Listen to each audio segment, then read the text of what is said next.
Tayo ay nandito na sa Encantadia, Lyra. Huh? Siya si Cassiopeia, ang sinaunang reyna ng mga diwatang gaya natin. Isa po kayong Reyna. Hello po, Queen. Ako makilala kayo. Ikinagagalakan kitang makilala, Lyra. Meron akong ihahandog sa'yo. Narito. Wow, ang ganda. Ang sosyal-sosyal naman ito. Maraming salamat po.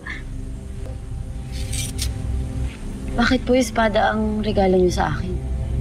Sapagkat kakailanganin mo yan upang pangalagaan ang iyong sarili dito sa Encantadia. Lalo't may mga magtatangka sa buhay mo. Sino, mahal na Cassiopeia? Marami ang magagalit sa iyong pagbabalik. Kaya kailangan ihanda at sanayin mo siya, Danaya. Kailangan niyo rin maglakbay agad patungo sa Devas upang bigyan ng basbas ng sinumang ninuno ng mga dewata ang sandatang yan na handog ko sa iyo, Lyra. Nang sa ganon ay maging higit yang mabisa at matibay. Ganun po ba? Saan po ba ang Devas? Malayo-layo ang paglalakbay na yun, Lyra. Huwag ka mag-alala. Akong bahala sa'yo. Hindi ka makakatagal sa inyong paglalakbay sa kasuotang yan. Halika.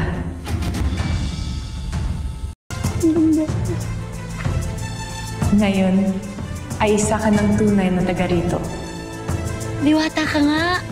May magical powers ka. Ashley! Ang ganda. Ang ganda tinusuot niyo.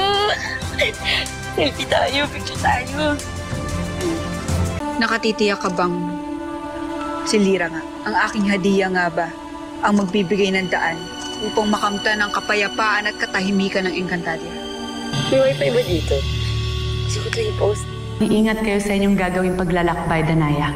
Hindi ko kayo matutulungan pagkat hindi saklaw ng aking kapangyarihan at mata ang anumang magaganap sa inyong patungo sa Devas. Ingatan mo ring mabuti si Lyra. Huwag kang mag-alala, Mata. Akong bahala sa kanya. Ashley, medyo weird siya magsalita, no? Parang hindi gumagalaw yung bibig niya. Kaya kayo, Ashley na yan.